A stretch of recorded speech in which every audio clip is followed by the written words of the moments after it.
Problem set tutorials. Just the name of them can conjure up images of dry, boring tutorials where the TA walks in, writes the solutions on the board and asks any questions, only to be met by the blank stares of confused students hurriedly copying down everything that was written. Teaching like this is an easy approach to default to, and we might be able to convince ourselves we're doing a good job. Unfortunately, we have no way to know if our students are actually learning, and quite frankly, these types of tutorials aren't any more useful than a solutions manual. Fortunately, there are easy ways you can create an engaging learning environment and encourage your students to interact with the material at hand. Today, we're going to talk about how you can use active learning strategies to create a dynamic classroom environment where students engage with the material. Active learning is when students engage in the learning process rather than passively listening to a lecture, and there are many ways in which this can be achieved. First up, one of the easiest ways to ensure that you and your students have a positive experience with active learning is to give clear instructions. If students don't know what they're expected to do or are confused, they'll easily tune out. If the activity has multiple stages to it, it can be helpful to deliver the instructions stage by stage as the students are doing it, rather than giving them all at the front to confuse your students. Also, give your students a chance to ask clarifying questions before they begin. Once you and your students become more familiar with active learning strategies and the activities that you like to use in your classroom, it'll get a lot easier. However, you should always give clear instructions, just in case you have a new student in your class or students are forgetting what they're supposed to do. Let's face it, some of the names for active learning strategies can come off as cheesy or patronizing for your students. We're all adults in a university setting and there's no need to use patronizing language. However, these names exist so the activities can be easily referred to.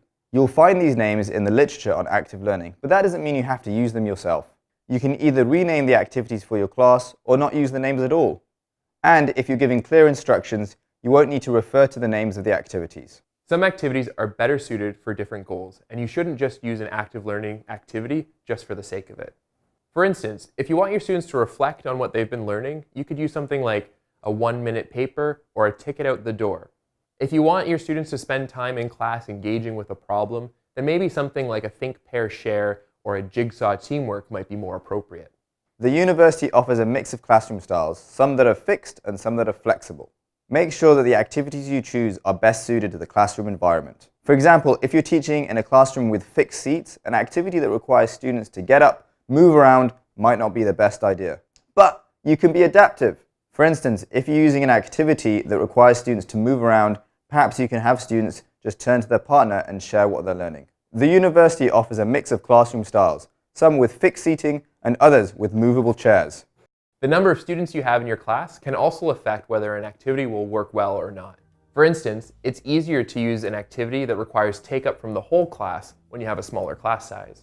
If you're teaching a larger section, it might be easier to do activities where you can do take-up from groups of students or get input from just a few students in front of the whole class. And that brings us to our final point.